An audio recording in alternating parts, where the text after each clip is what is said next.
The following program was produced by a community producer. The content, views, and opinions expressed are the sole responsibility of the community producer and do not reflect Malden Access Television, the City of Malden, or your cable provider. MATV welcomes your comments. Call us at 781-321-6400 or email us at access@matv.org.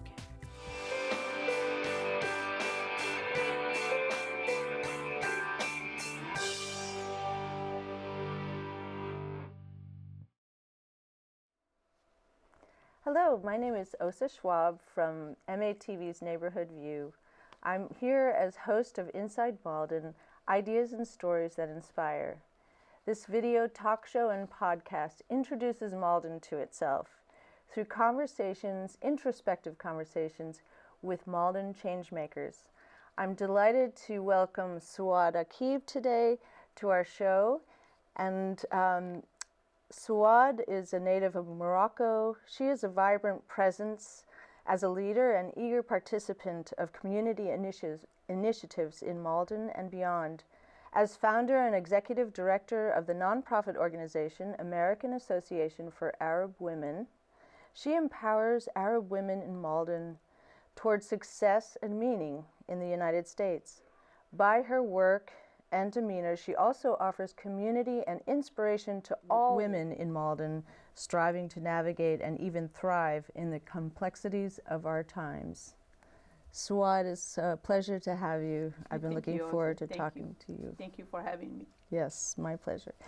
I would love to start, though I'm not a linear person, in this case, I want to start at the beginning. And if you could tell me a little bit about your origins. I know you come from Morocco, but what was it like there, and family and so forth? So I am native of Morocco, and I come from Rabat. Rabat is the capital, which is sometimes I feel fortunate coming from the capital of Morocco. Oh. Which is we had a chance to finish our schooling. We had a chance to do so many things that maybe women didn't get that opportunity in other places. I see. Very cosmopolitan city. Yes, it's intellectual. It's the big city. It's it's administrative. It's equal rights between women and men. You can go to school on certain things, not like fully, but you can go to school. You can finish your study. You can go like as high as you want. You are not limited. That's very good. So I come from a middle class family. I grew up in like a big building, and our apartment was facing a huge, beautiful view. Like always, you just see a horizon. So always, I wanted to go beyond that horizon and check what's in there. Was the horizon buildings and? No, nothing beyond. It was our building, and we had the front view. Just like beautiful, beautiful view, trees, and just like plain view, just the horizon in front of you. So you want to go beyond. Gotcha. Check what's in there. Very nice. So you had sort of a curiosity or a sort of a restlessness about exploring the beyond. Yeah. And like I came from a big family. I had 6 brothers and 2 sisters. And even the building where we were living, our apartment, we always like felt like a family. Even if it was different apartments, we felt like each one had a room. It wasn't like a building with apartments because the way we lived like as a group, as a family. Like we grieved together, we laughed together, we celebrated happiness together. It was just like one family with all this. It was 118 apartments. No kidding. So, and was this sort of a natural way? Yeah. It so was my. It's not really, I won't say cultural, but my father was a police officer, and they used to have their own. It was paid by the government. Like the apartment, they were paid by the government. So we were all like a one family. I see. Yeah. So there was a lot of interaction Yes. amongst the families, and you had role models with other Yes. adults, and And you always feel secure, even if you have all the men in the building that directs you, but sometimes you feel certain security by that. do you recall any moment in time where you had some sort of idea of what you wanted to do later on in life? Like, is there a moment? So your I will say yes. I always wanted to like finish my study beyond Morocco, and I wanted to go to Europe. My oldest brother all finished their school in Europe. I wanted to do the same thing. So that was always something I was looking to, and I needed to have power over myself. What do you mean by that? Like, I didn't want to have like this man directing my life. I see. I wanted to have that power over myself. Independent woman. Yes. Yes, I see. And what was your interest? What did you want to study? It was always psychology, and I liked taking care of mentally handicapped children, which is that's what I did. I did like psychology, and I went to school for special study for mentally handicapped children. That was my real study, even if I'm banking now. That is very special to me. My brother has special needs. He has Williams syndrome. So I always respect people who go into that profession very much. That's what I love to do. Yeah. So you came to the United States, when was that?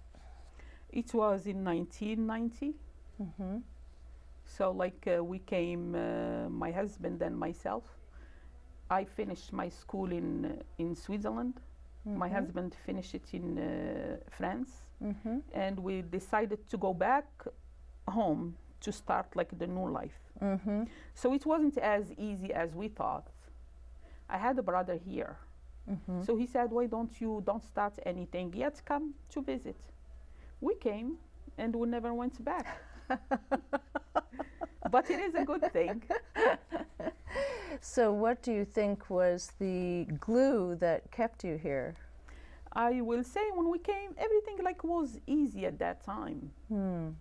So like my brother made our life so simple and easy. So, and he, at that time, my brother had 3 children. He wanted an aunt for them. He wanted an uncle for them. So he did everything to keep us with him. I see. And in the meantime, like, we liked it, and we said we're gonna try it. And it was so simple. The first thing I liked, it took me, I think, maybe more than 20 years of study in my own like country, and it was so difficult to have a job, to have a place, to have certain things. When I came, I did, I think 4 weeks it was. 4 weeks or 6 weeks of training as a nurse's aide, and I got certificate. Wow. So I said, wow, we didn't have to go to school for years. To get 4 weeks? Yeah, 4 weeks or 6, I don't even remember. So I had that certificate, I had a good job, and that's... Wow, that's... I was a nurse's aide. It wasn't an easy job, but I did it because, like I said, I did my study was for mentally handicapped children. I did it to add it to my resume. So if I apply for another place, it won't be hard for me. I see. But like I never got a chance to work with mentally handicapped children. I see. You couldn't transfer the credits, or it was a little bit difficult. I see. Yeah. Yes. Plus, we didn't have like the right tools and the right people to orient us. We didn't get the right orientation. I see. It was like our community was very little, just like few people, and all of them, they were working. And like I said, back home, what you do, just like you go to school. You study, but you don't know why you're studying. You get the degree, then you keep the degree in your pocket. Right. That's what you do. So like it was, we were all of us almost the same thing. We had degrees, but we didn't, like, I feel we didn't get the right people to orient us. I see. To help so you like ask why. if the time goes back, Yeah. maybe we may be doing a lot of different things than now. Maybe, I'm not sure, but even now, like, we are happy with our positions and everything. We are satisfied and happy. We, as in you and... As me, my husband, my family. Mm-hmm. And what was it that inspired you to want to work with handicapped children early When on? I was young, we had like few handicaps in the neighborhood. But I realized that we didn't have the care that they needed to have. We didn't have, like here, you can find places where you can have handicapped children to have activities or learn things. We didn't have any of that. Right. So most of their time they were like on the streets, or they were locked or something like that. Right. So I didn't like it, because I used to read about it, and I realized that in Europe they used to have centers for mentally handicapped children, and they have activity for them, and they do help them where their daily activity living. And at the end, they are like good. They can have a good life, being independent and being active in the community and do things for their community. So I didn't want to see them just like getting lost in the streets. Right. Well, that's it sort of affirms my perspective of you as an initiator to meet needs. Thank you. And I see that here in Malden as well. Thank you. So you came to the U.S. and your orientation to the U.S. was rather smooth, because your brother was here and he made it pretty easy for you, and yet later on you founded this organization. And tell me a little bit about what inspired that. So after working in a nursing home for so many years, I switched to banking. So like being a banker is sometimes I feel like a social worker. Or a counselor or something. That is really true. So you get to meet so many different people, and you get to listen to so many of them. And in the last 10 years, the Arab community grow. It's a big time, I will say. So I start seeing these people coming, new immigrant, new Arab people. And I realized they don't have any skills like for this new country. Right. So I decided to create the association just to support these families. We do say like it's the American Association for Arab Women, just because we realize that if we take care of the women, we take care of the whole family. Absolutely. Because when you orient the women to the right things, she will help her family, and they will have like an easy transition to the new world where they are. So that's what made us create the association. That's really interesting. That reminds me of, there's an organization called Women for Women International. Are you familiar with it? It was founded by an Iraqi woman. Yeah. And what they do is they do, as you say, through the women, they help to support communities in war-torn countries. And so they have that same perspective. That's good. Yes, yes. And that was in 2000, was it that you? We started the association in 2010. Oh, 2010. Oh, okay. Yeah. Okay, I see.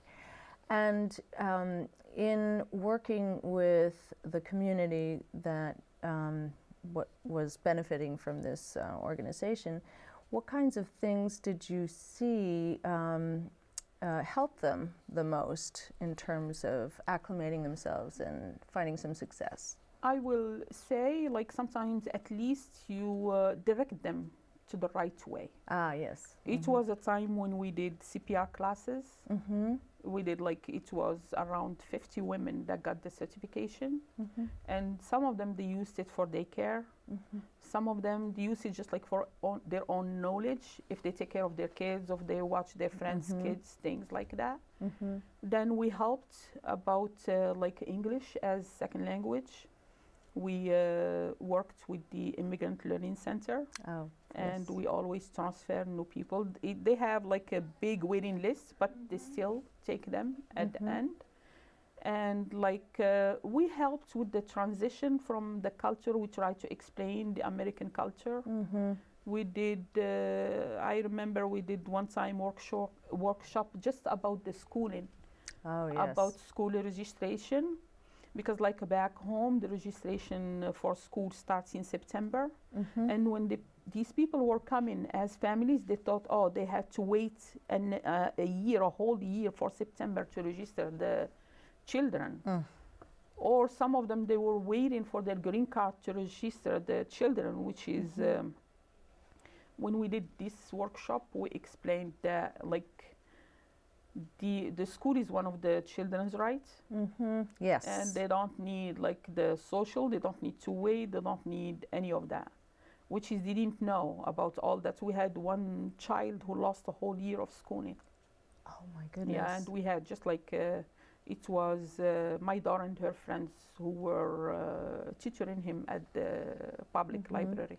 Malden Public Library, which is I will say, plus, if there is anyone that comes to us and asks question, we do direct them to the right place where they can have an answer. Right. Sometimes we go with them to the city of Malden, fill up applications, or it depends. But we did so many things. Until today, we still go with some families to have their health insurance or whatever their needs there are. So do you find there is a connection with some of the American residents, let's say of Malden? Do you help them sort of connect in with the community as well? Yes, of course. That was our number one support from the American community. Right. If it wasn't for their support, we won't be successful. I will say, especially the mayor, Mr. Christensen, he was number one supporter of the association. So like I will say, of course, without the American community, we won't achieve anything. Right. And they are number one support for us. Right. Like I thank them, and I'm so happy with their support. It's interesting. There was a study that was done on what enables immigrants, any immigrant, to find successful work, and one of the factors was certainly social network, and having support from all kinds of people, different types of people. So that's so important. Yeah, it's same thing for us, really. We are supported with so many beautiful people with a big heart.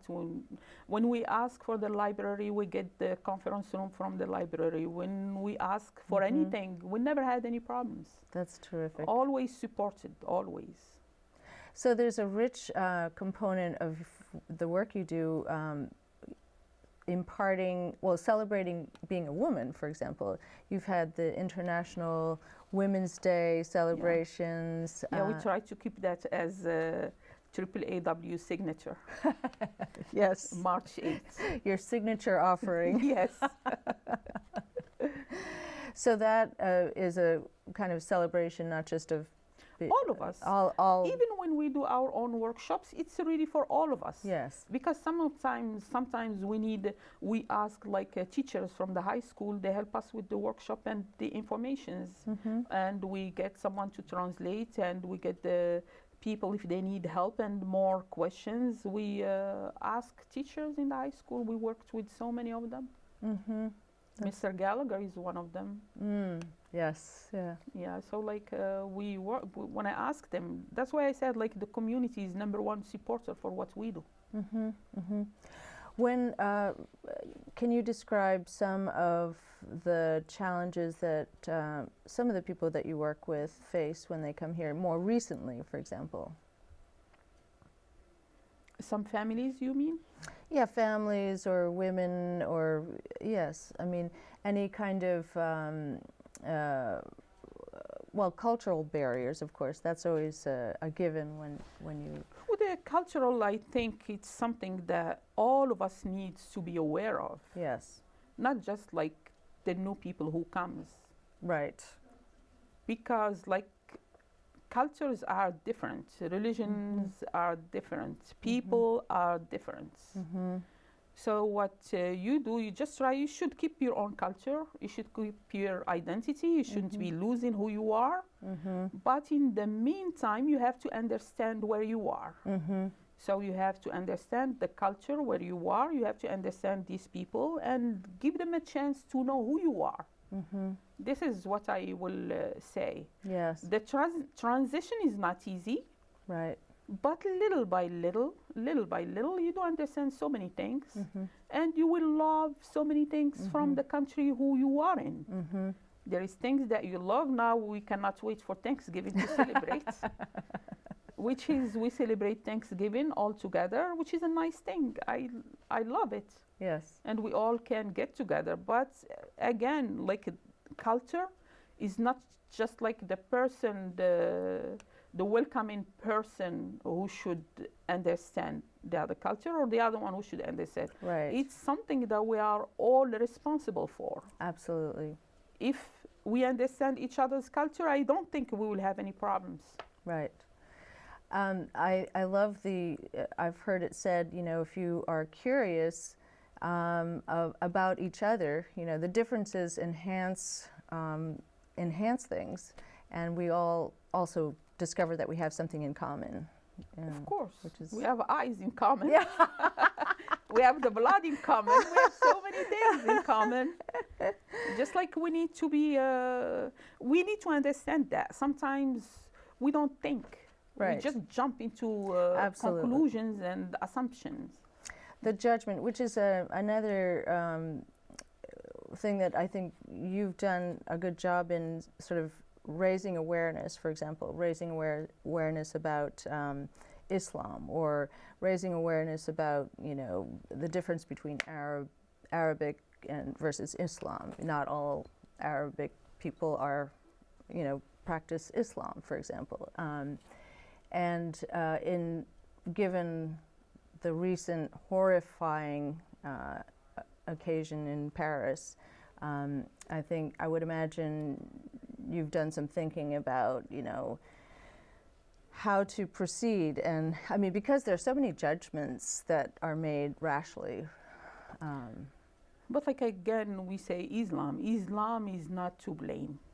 Of course, yeah. Like Islam is a religion that's peaceful. Anybody that talks about what's happening, they say Islam. Islam didn't do anything. So we had so many losses all over the world. And if they are done by an American or white person or Christian, they never say Christianity. They never say Judaism. They never say Buddhist. They say, oh, this is a mentally handicapped person who did this, or he was. But like when something happens into, like by an Arab, they say it's Islam. It's not Islam. Right. It's this retarded person who did it. And like how he did it, it's all politics. Politics who creates all these monsters, not Islam. Right. That's what I will say. This is heartbroken, all what's going on. And a lot of Moroccans died in Paris. And Moroccan, I think, who did it. So who are you going to blame? Who are you going to be with? The one who died, innocent person, or the one who did it? So you keep asking questions. What's going on with the world? Right. What's going on with these people? So like it's so sad. And at the end, you think we are humans. We should be one. That is very true, yes. So what do you think is something you, I, others in Malden can do to sort of dispel the myths, dispel the judgments? So what I will say, like one of some ladies that I respect so much, and she was in one of our workshops one time. Her name is Sarah Thing.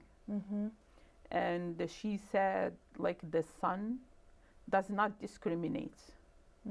So when the sun shines on us, she doesn't say, like, this one is this color, I'm not, or this one, this religion, I'm not gonna shine on that one. The sun shines on all of us. So like to be successful, to be happy, to have no worries, we just need to be one. If we are one community, one person, we will be successful. And I think our community in Malden is doing that. Yes. Like I feel so comfortable when I go to workshops, when YWCA organize something, or like Maldeneries, when they bring us all together in like about one book, one city. I love all these things. Yes. This is like bring us to be one. Yes. So I think, not like I think, I believe that like the residents of Malden should be one, and they will be one. We just need to understand each other. That's it. Yes.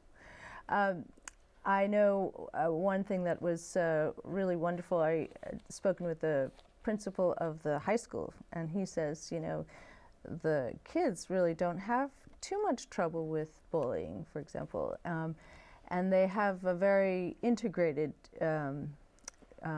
community, which I think speaks highly of just the atmosphere that is built there. So they're an example for us. Yeah, I will say so.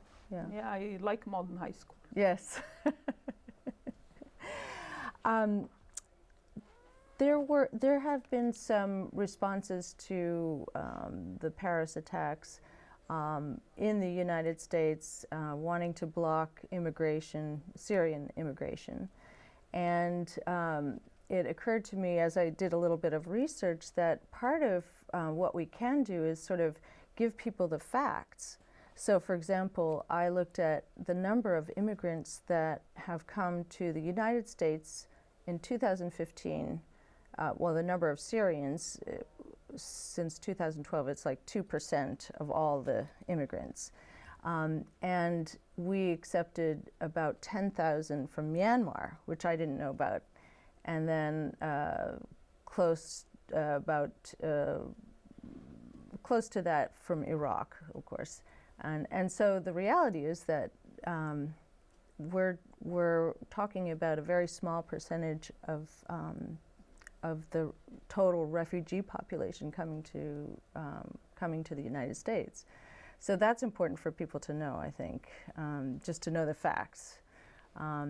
One response I got, wanted to share it with you because I thought his perspective was sort of truly of a leader. This was the governor of Washington State, and he said, Washington will continue to be a state that welcomes those seeking refuge from persecution, regardless of where they come from or the religion they practice. We have been and will continue to be a state that embraces compassion and eschews fear-mongering, as evidenced so well by Republican Governor Dan Evans' welcoming of Vietnamese refugees here in the 1970s. And he had an interview, and I thought he spoke of the character that we need to have as a country to, though there may be a risk that we open our arms to the refugees. Well, I will say a risk, there is always a risk. Of course. But in the meantime, if we see Germany got 10 million Syrian refugees in a tiny country, and you just said we got just 10,000, like how fair is that? 10 There's million. a little imbalance. And like already the existing population in Germany is 80 million. So they added another 10 million. If we do 10,000 compared in United States, which is like the size of Germany, just like one state. Right. I don't understand. It's so difficult to understand the political visions. Right. But I will say all the refugees has a right to be here. They should be, because if we don't, like, I'm not going to say me, but like if the US does not support this type of problems, who's going to do it? Like America is one of the powerful countries in the whole world. If they don't take the initiative to take care of this problem, then who's going to do it? So then there's the, as I was reading the various responses, there was another gentleman also from Washington who had sort of the opposite perspective, but it was more that how do we secure the people who live in the United States and assure them that they're going to be safe, or that we vet the process, that the process is rigorous, you know, for these refugees. So there was the other side, which, you know, we all fear right now, perhaps, because terrorism, this form of war is very different. It is. And we're uncertain when it can happen, you know, it can happen anywhere. And so there is a legitimate fear, and there are concerns about what to do about that, you know. Like I will say, if they decide to take refugees, they will know what to do. We don't have to tell them what to do. That's what I think, because, like I said, America is a big power. Right. And they have everything. Now, if you use your cell phone, everybody knows what you have on that cell phone. If they know where I am, then they will be able to know each one of us. And I'm sure we are located. Right. Through our GPS. So the point is, we cannot live by fear. We can be wise. We shouldn't, because, know. like, imagine, never mind what's happening with all this terrors. And, you know, tsunami is a natural thing. Earthquake is a natural thing. Tornadoes are natural things. Like, when earthquake happens, may take thousands of people. So we shouldn't be living with the fear, because if you live with the fear, then you are not going to live. Right. You're not going to feel any peace within yourself. So, like, just live your life, and I would say pray. So that brings me to a question. Is there something that you don't have an answer for that lives with you all the time, that sort of pushes you forward? It's really, I am so, like, unhappy with what's going on in the world. Sometimes they say you have to start with yourself. Like, if you create the peace, then if me, I'm peaceful, you are peaceful. Yeah. But doesn't look like it works. It's not that simple. No. Like, I wish we can do something to stop what's going on. Just like us as a community. And just like know each other, understand each other, support each other, help each other, and be one. Instead of just like, oh, even if there is like strange person, we should try to understand this person. I believe. So what do you imagine for Malden? How can Malden be what you are talking about? I think, like I said, if we are so many different cultures and so many different backgrounds, and like different religions too. Like, if we try to understand each other, like if, let's say, you see that I'm doing something and you don't, just ask me, and I will answer. Like, we don't have the courage of getting near each other. I think we should have that. Okay. Just like if I like an outfit that you are wearing and I'm not familiar with the outfit, I may ask you, that's beautiful. Like, can you explain your outfit or something? But we don't have that courage. Right. To talk to each other. Like, each one is sitting in his place. Maybe you look at things, you like them, and you cannot say anything. Right. But maybe if we ask more and get to know each other, it will be... So how could we come up with some opportunities for that? Because I think you're right that a lot of people walk around. For example, I've had the question, what is it like to have to wear the covering, you know, for example, the hijab. Yes. And I have friends who cover their head. They're Christians and they cover it for other reasons. And I know that in part that takes courage to stand out from other people in society, in urban society certainly. And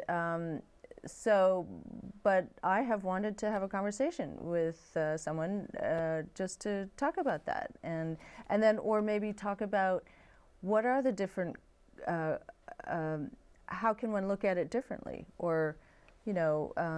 That won't be a problem. We can set small workshop and bring all your questions, and I will have women with hijab for you. And you can ask them. But like what I know, like hijab is part of the religion. And if you look at all the religions, Christianism, we have the sisters. The sisters always wear the veil. That's right. So the veil is just like hijab. We know, like even years ago, if you go to the church, you shouldn't go with your hair uncovered. Absolutely and even true. now, like in the African American churches, you see all the ladies with the hats covering their hair. Yes, absolutely. And Judaism too. Like Judaism, they have the hijab. The woman wears the hijab different way than the Muslim women, but their hijab covers the hair, covers the hair too. So I think the religion, the three religions, they do ask for the women to cover the hair. That's right. So maybe we don't see it that much in the other religion, Right. but we see it more with the Islam because people are more practicing Islam. So I am a Muslim, I don't wear the hijab. But it's not like I took it off or anything. I didn't grow up with the hijab. Right. I never had it on. So it's there's also, you know, the assumption I think media makes or presents that this is a sign of someone is subjugated, which is not at all the truth.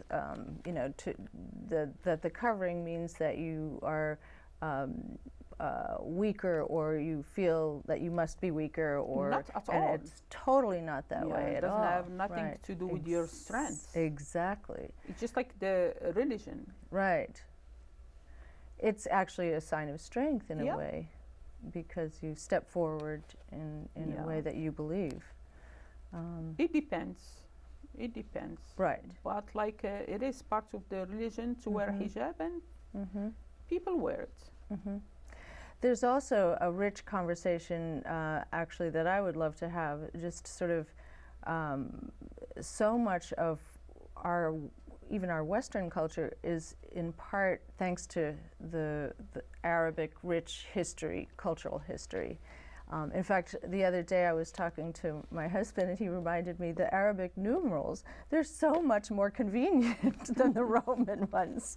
I mean, imagine having to calculate with the Roman numerals. So, I mean, but that's only one small, but I think that would be a really fun, just to have a workshop that shares the rich culture and history. Yes, we can do that. And how we've influenced each other over the, centuries, in good and bad ways, because there's both. You see, that's why we should end up with one humanity. Absolutely. That's why, because we shared what's going on today in this world. We share it together if we check out the history. Yes. And do you see Malden as a gateway to the world in a way?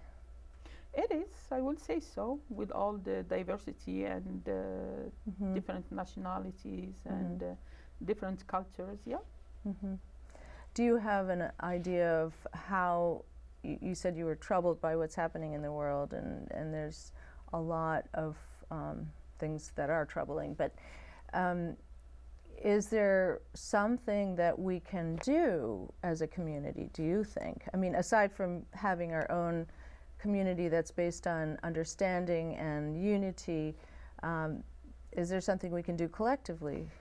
I would say so. There is so many things. Sometimes just like get together and organize one thing, all of us at once.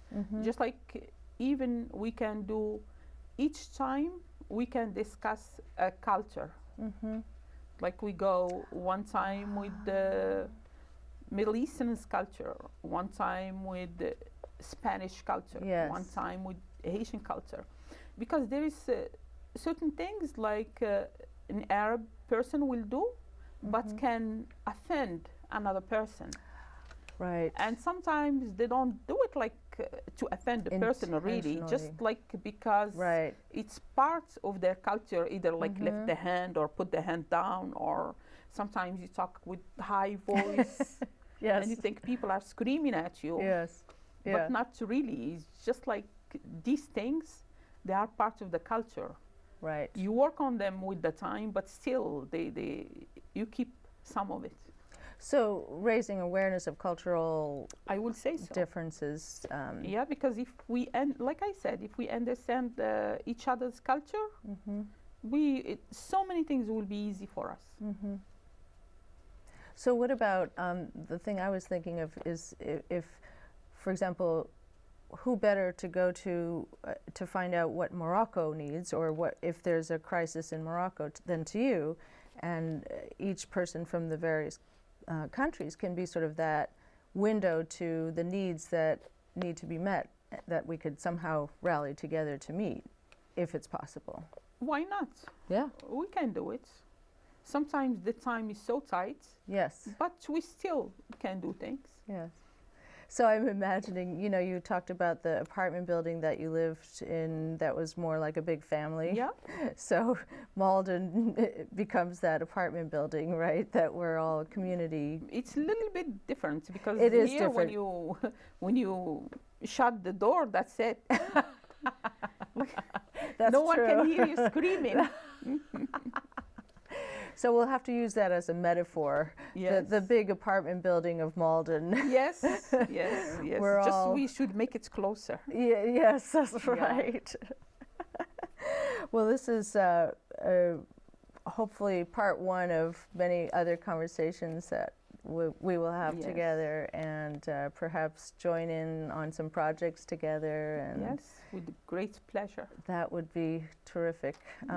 Thank you so much, Suad, for thank you so much, Josie, for having me, and thank you for MATV. Thank you for the city of Malden. Thanks to everyone. Yes, I say that too. Thank you very much for listening. My name is Osa Schwab. I'm with MATV's Neighborhood View. Inside Malden, ideas and stories that inspire.